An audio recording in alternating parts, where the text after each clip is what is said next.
There's a simple test to take to determine whether what you're doing is performance or worship. Stay tuned.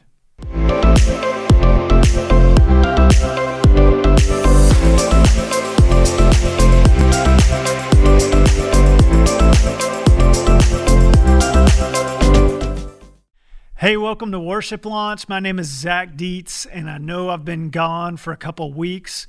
My family has been down with COVID, and it is so good to be back.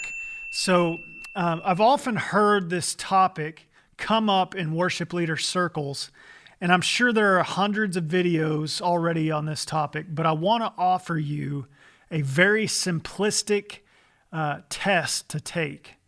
So, and this test is to determine whether what you're doing is performance or worship. So here it is. Are you ready?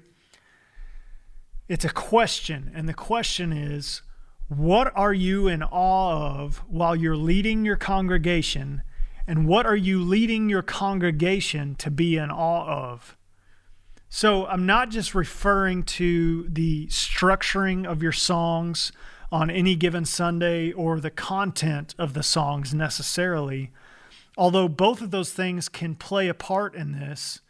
What I'm getting at with this test or this question is, what has your heart and mind captivated while you lead? And what are you leading your congregation to be captivated by? Believe me, worship leaders, I know all of the things we can get sidetracked by. I've been leading worship for almost 22 years now.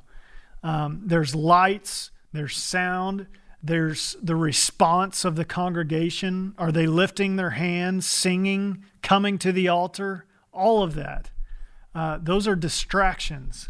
But ultimately, the way we know if we've turned worship into a performance is if we've let those things become our focus. I'll admit it's harder for worship leaders today to not become performance driven because of all the bells and whistles we have at our disposal. Hear me say this. I am not against cool lighting. In fact, I did a video several months ago with a friend of mine and a local worship pastor named Rylan Russell. And I tend to agree with him more now than I did with myself in the video because I think it's possible to use lighting and other things to draw people into the presence of God. So thank you, Rylan.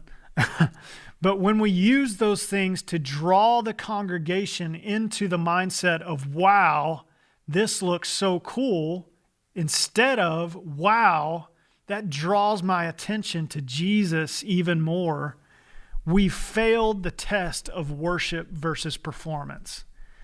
I want my congregation to be enthralled with the person of Jesus in worship and not get caught up in external things. Every time we meet, I want our people to experience the glory of God's presence. For them to truly sing the words we're singing to the one who created them and not just sing them because that's what we do at church.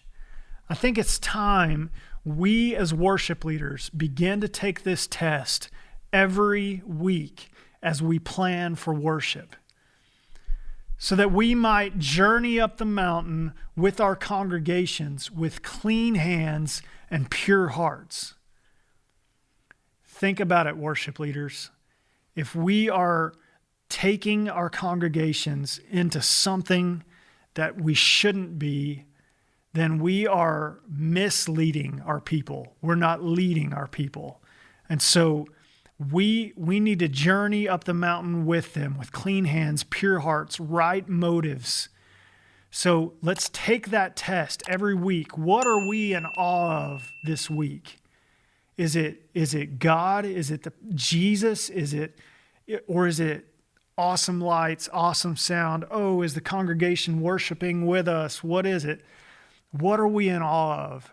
And how are we leading our people in a way where they're in awe of the same thing we're in awe of? We'll see you next week.